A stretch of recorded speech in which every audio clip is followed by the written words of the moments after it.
I want to teach you guys how to make these chipmunk balls. My first ingredient is going to be almonds, and I'm going to crush these up. Next up, sunflower seeds. I'm going to give the sunflower seeds a little bit of a rough chop. Next up, wheat germ. Notice I don't really have any measurements for any of this stuff. Yeah, that's because I don't really measure. So, little pile of wheat germ. I'm going to use a little almond flour. I wouldn't normally do this, but I'm trying to use this up. Next thing I have is peanut butter powder, chocolate chips, and oats.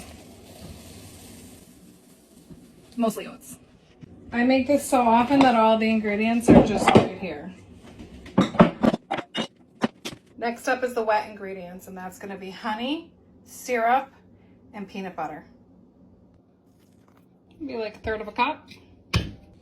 Just do a glug, and then when you can get it back under control,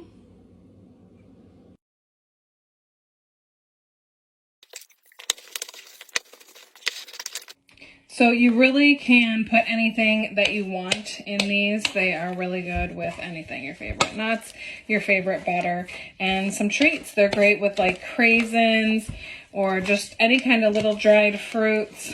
And they're just really good snacks to have on hand. And they're awesome kept in the refrigerator because this peanut butter will be a little bit melty.